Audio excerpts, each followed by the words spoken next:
Hi friend. आज मैं आपके लिए साइंस के कुछ बेसिक शब्दों की डेफिनेशन लाया हूँ, जिसको समझने के बाद आप अच्छे से डिफाइन कर पाएंगे कि ये चीज़ें जो हमें बड़ी क्लासों में दिक्कत पैदा करती हैं, अगर हम यहाँ इसे अच्छे से पढ़ लें तो शायद हमें आगे आने वाली क्लासों में दिक्कत नहीं होगी। तो मैं बात कर रहा हूँ परमाणु, अणु तथा यौगिक की। यौगिक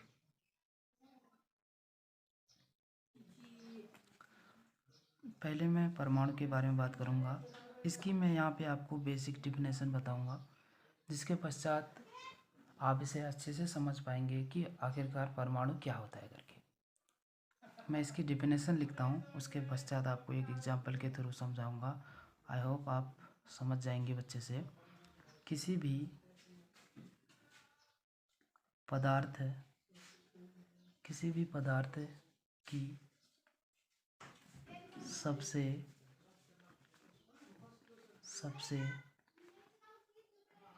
छोटी इकाई, किसी भी पदार्थ की सबसे छोटी इकाई परमाणु होती है। किसी भी पदार्थ की सबसे छोटी इकाई परमाणु होती है।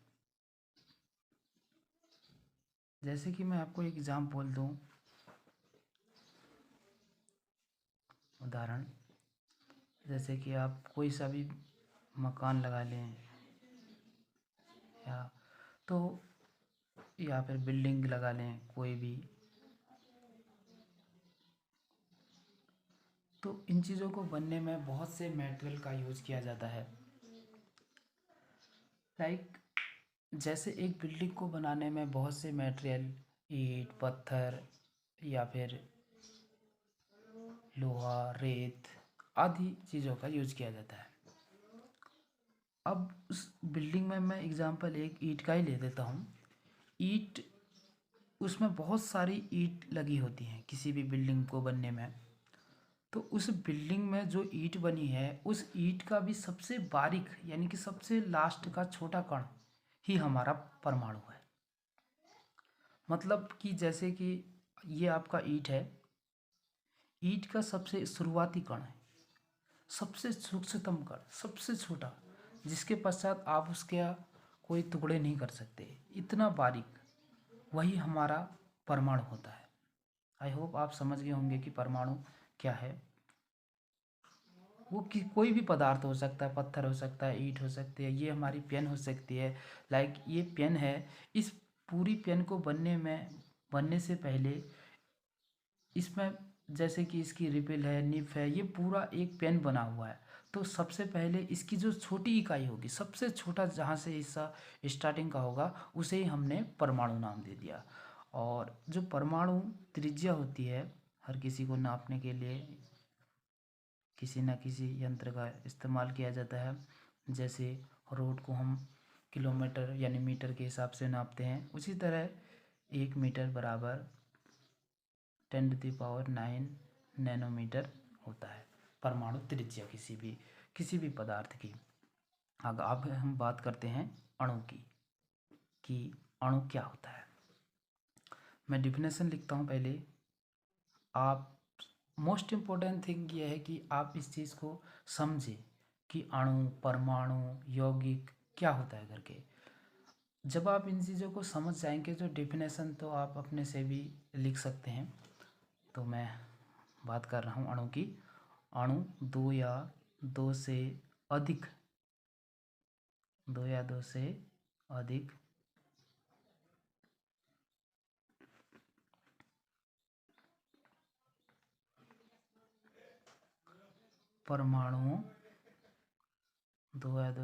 परमाणुओं का समूह, दो या दो से अधिक परमाणुओं का समूह होता है। यानी कि परमाणु, मैंने अभी आपको बताया, पदार्थ की सबसे बारीक यानी कि सबसे छोटी इकाई, वही हमारा परमाणु होता है। और उसका ही जो समूह होगा, वही हमारा क्या हो गया, अणु हो गया, जो परस्पर रासायनिक, यहाँ पे आप लिखेंगे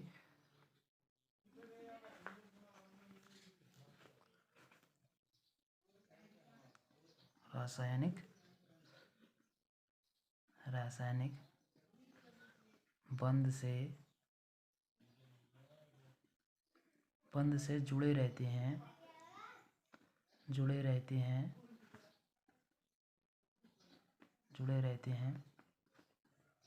अथवा आकर्षण बल के द्वारा कसकर जुड़े रहते हैं, तथा इनमें एक तरह का आकर्षण बल होता है जो एक दूसरे के साथ कसकर बंधे रहते हैं। आकर्षण बल के द्वारा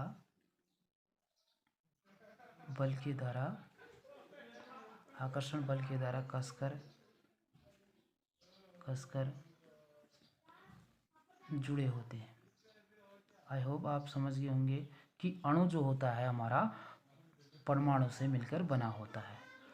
जैसे कि उदाहरण के लिए मैं आपको एग्जांपल दूं, O2, ये क्या है, O2 दो द्विपरमाणुक है क्योंकि ये दो परमाणु से मिलकर बना है, ठीक, द्विपरमाणुक, ये दो परमाणु से मिलकर बना है। अब मैं हीलियम की बात करूं He, तो क्या है, ये एक ही परमाणु है तो इसे हम एक परमाणु बोलेंगे। तो आप इसे क्या बोलेंगे कि ये क्या है, हमारा अणु, यानी कि O2 क्या हमारा अणु है जो दो या दो से अधिक परमाणु से बना है। ऐसे ही मैं N2 की बात करूं तो नाइट्रोजन क्या है, द्विपरमाणु हो गया, आप यहाँ पे देख सकते हैं कि ये दो या दो से अधिक परमाणु से मिलकर बना हुआ है। इसी तरह हम आगे यौगिक की बात करते हैं। आई होप आपकी ये चीज़ें समझ में आ रही हैं। पहले मैं इसकी डेफिनेशन लिखता हूँ पहले की तरह, भिन्न भिन्न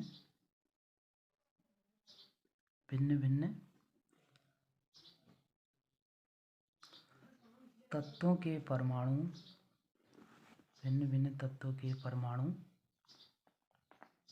थोड़ा मुझे यहाँ पे लिखने में दिक्कत हो रहा है, आप अपनी नोटबुक में इसे अच्छे से उतार लें जिससे कि आपको एक अच्छे ढंग से समझ में आए। भिन्न भिन्न तत्वों के परमाणु एक निश्चित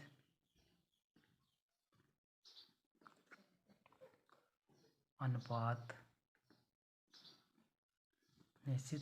में परस्पर जुड़कर यौगिक के अणु पर निर्माण करते हैं। जुड़कर यौगिक, ये थोड़ा लिखने में दिक्कत हो रहा है, और यौगिक के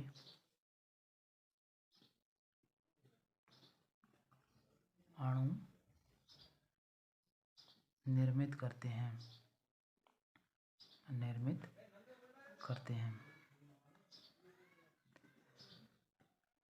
यानी कि जो हमारे परमाणु होते हैं उनका जो अनुपात होगा वही हमारा क्या होगा, यौगिक होगा। भिन्न भिन्न तत्व यानी कि अलग अलग तरह के हमारे तत्व होते हैं, और उन तत्वों का जो परमाणु होता है उनका जो अनुपात होगा वही हमारा यौगिक होगा। जैसे मैं उदाहरण के लिए इसमें उदाहरण दूंगा, आप उदाहरण की ओर ज़्यादा ध्यान दें क्योंकि उदाहरण जैसे आप समझ जाएंगे तो इसकी डिफिनेशन आप अपने हिसाब से कुछ भी लिख सकते हैं। मोस्ट इम्पोर्टेंट है आपको समझना है इसको।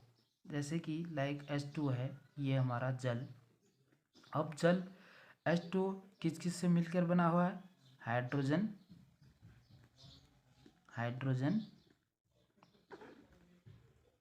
हाइड्रोजन प्लस ऑक्सीजन, सिंपल सा, हाइड्रोजन प्लस ऑक्सीजन, इन्हीं दोनों चीज़ों से तो मिलकर बना है। तो और हाइड्रोजन का परमाणु क्रमांक कितना होता है, 1 होता है परमाणु संख्या, और ऑक्सीजन की 8 होती है। बस इन दोनों का अनुपात ही, इन दोनों परमाणु का यानी तत्वों का अनुपात ही हमारा क्या होता है, किसी भी परमाणु का जो यौगिक होता है वो ये होता है। यानी कि 1:8 उसका यौगिक के रूप में उसे हम डिफाइन करेंगे। जैसे कि लाइक मैं NH3 ले लूँ, NH3 अमोनिया। अब नाइट्रोजन, ये या क्या है, नाइट्रोजन, और एक क्या है, नाइट्रोजन प्लस हाइड्रोजन। नाइट्रोजन के कितने परमाणु हो जाएंगे, यहाँ पे आप लिख सकते हो 14, तथा हाइड्रोजन का कितना है, यहाँ पे NH3 है तो आप यहाँ पे 3 लिख रहे, सॉरी यहाँ पे अनुपात होगा, I mean इन दोनों का जो अनुपात होगा वही हमारा क्या होगा, यौगिक होगा। और मैं एक बार इसे अच्छे से डिफाइन और कर देता हूँ आपको। परमाणु किसी भी तत्व की सबसे छोटी इकाई होती है, किसी भी तत्व की सबसे छोटी इकाई हमारी परमाणु होती है। और अणु 2 या 2 से अधिक परमाणु जो होते हैं उनसे मिलकर के हमारा अणु तैयार होता है। आफ्टर दैट यौगिक की बात की जाए, भिन्न भिन्न तत्व यानी अलग अलग तरह के तत्व जो है परमाणु, इनके जो तत्वों का परमाणु का जो अनुपात होता है वह हमारा यौगिक होता है। आप इन चीज़ों को अच्छे से पढ़ें और समझें, उसके पश्चात आप डिफिनेशन को अपने हिसाब से लिख सकते हैं, क्योंकि मोस्ट इम्पोर्टेंट मैंने पहले भी कहा आपको इसको समझना है। Okay, thank you, thanks for watching. And अगर आपको वीडियो अच्छी लगे तो प्लीज़ शेयर कीजिए।